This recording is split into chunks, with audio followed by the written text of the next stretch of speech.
Hi guys, welcome back to my YouTube channel. If you're new here, hi, my name is Wangari. How are you doing on this fine day that you're watching this video? Welcome to another video in the complete college application series guide for international students. Yay! Where I share with you guys the information, the tips, the tricks, and the resources to strategically and successfully navigate the US college application process as an international student. Today's video is all about documents. What documents do you need to apply? What documents do you need to submit? How to submit them? Let's get into it. Before I start, I will say that I will go in depth into each of these documents specifically. So this is more of an overview, more of a checklist for you to have to know which documents you have, which ones you don't have, and which ones you need to get. But I will go into each document, what should be in it, how it should be submitted in another video. The first document that is most important that you need is your high school transcript. So a transcript is a document that shows all your grades from your first year of high school to your last year of high school. It should be on the official school letterhead. So you have to go back to your high school if you've graduated to get your transcript. It should be on the letterhead. It should be signed and stamped by the principal or the academic director or whatever you call it. And it is not you who will submit your transcript. It is your guidance counselor or your school counselor or whatever you call them, or any teacher you choose to be your counselor. They will be the one who will submit it through their end of their Common App. I don't think people know this, but teachers and your counselor will have their end of the Common App to submit documents. If they don't want to do it electronically, they have the option to mail it. So you will work with your counselor to make multiple copies of your transcript, get them signed, get them stamped, and mail them to your schools. Number 2 is your KCSE result slip. If you've done KCSE, you will have to get your result slips from the Ministry of Education or wherever they come from. I think you get them through your high school. So when you go back to your school, ask them for your KCSE result slip. It must be the official one, the one that's like signed and stamped by the Ministry of Education and the minister, I guess, or the CS, or whatever they're called nowadays. Yes, if your counselor is going to do it electronically, they will submit a scan to their end of the Common App. If you're going to mail it, you'll have to make copies of it, like colored copies, and mail each to your respective school. Number 3, which is actually optional, I never submitted this, is your leaving certificate. So if your school gives you a leaving certificate where it's like a record of your conduct and your teachers and how the teachers liked you or something, I don't even know what goes into a leaving certificate. I've never actually seen mine, and I don't think I have it. I think it's still in Alliance. Anyway, if you have your leaving certificate, you can submit it, or you can ask your counselor to submit it for you as part of your documents. It needs to be signed, stamped, official school letterhead. Everything must be signed, stamped, official letterhead. When you're making copies, each copy should be signed and stamped. Don't scan copy one that's been signed and stamped. Make copies of like a blank one and then make them like sign and stamp 10 of them so that you can mail them. It shows that your documents are actually official and that they're the truth, and it's not just you doing all those things illegally. Make sure it's actually officially signed and stamped by your principal or your school director or whatever. Number 4 is your national identity card. If you're over 18 years old, you probably have a card that you've been given by your government. I know we get them when you're 18 in Kenya. You'll need your ID when, number 1, you're registering for the SAT and when you're actually at the test center taking your SAT. So you must have your ID with you when you're going to take the SAT, because that's the only way that they can prove it's you. If you don't have an ID for whatever reason, or you're under 18, you need to have a passport. You'll need to have your passport with you. If you don't have an ID and you don't have a passport, I have no idea what you will carry. Maybe your birth certificate, I don't know. Because if you don't have an ID and you don't have a passport, the only document that can assure someone that it's actually you and verify is your birth certificate. So anyway, most of you are over 18 or like somewhere there. Have your ID or have your passport. Number 5 is 2 to 4 letters of recommendation. We're going to talk about letters of recommendation in depth, but here's an overview.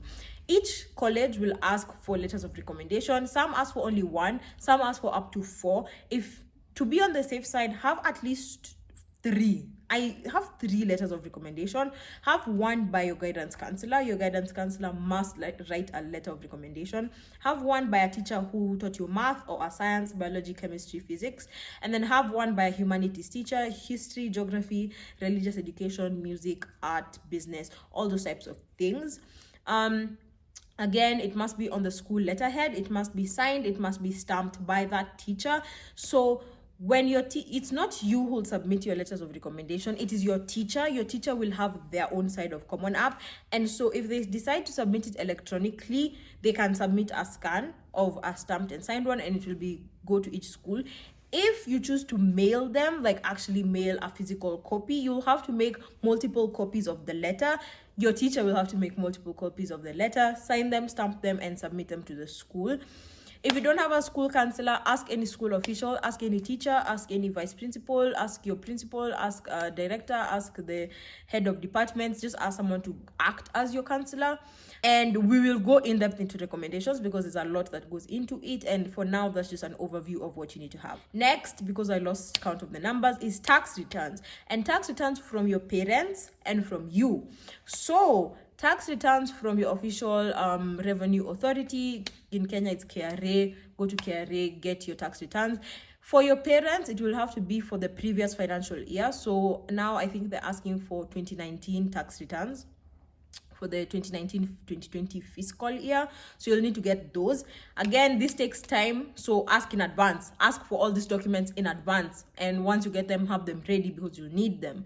Get copies of your KRA tax returns. For you, I know you're wondering, what would your tax returns look like? If you're over 18, you probably should get a KRA pin and submit your first nil statements. You probably don't have a source of income, so you'll have what is a nil statement where everything is 000. I know everyone's situation is different, so if you can't get tax returns, that's fine. You'll submit what is called a tax non-filer, which says that you don't file taxes for whatever reason, either personal, economic, financial, or your government. Some countries don't even file taxes. That's completely fine. You just have to submit a tax non-filer instead. And that goes to the next point, where you will probably need to have bank statements or M-Pesa statements or whatever electronic money service you have. So if your parents have a bank, and if they have a source of income, regular source of income, or even irregular, if they have a business or a farm or whatever, you'll need those bank statements, because when they're calculating your financial aid, they will need all your financial information. So if your parents have a bank, and if they have a bank account, even if you have a bank account, not like Jumbo Junior, because me, I had a Jumbo Junior, and I was like, oh my god, do I need to submit my Jumbo Junior? It has 60 bob in it. If they find I didn't submit it, is that illegal? Calm down. Not a Jumbo Junior, a serious bank account, okay? If you have a trust fund, all those trust fund babies, okay, you'll need to submit your trust fund information. If your parents don't have a bank account, that's completely understandable. If they don't have formal employment, so they don't have a bank account, or they don't have pay stubs. Oh, you might also need pay stubs, by the way, where they write how much your parents have been paid and whatever. If your parents don't have a bank account and they don't have formal employment, that's completely fine. Everyone's situation is different. What you will still need to submit some form of financial statement. So in Kenya, it's usually M-Pesa statement. Every month, if you have M-Pesa, you get sent an M-Pesa statement. And so literally, if there's a Kenyan out there who doesn't use M-Pesa, I don't know if you live under a rock, or I don't know what's wrong, because M-Pesa is literally the best. I don't understand why M-Pesa is not everywhere in this world. All countries need M-Pesa. PayPal is good and all, Cash App is good. No. M-Pesa is supreme. Fight me. Anyway, you probably have an M-Pesa account, or your parents do. You'll need to submit those M-Pesa statements, or whatever country you're from, you probably have some type of electronic money service. You'll need to submit that. However, I understand that there are people who do not have any financial trace in the bank, in the pay stubs. That's a very...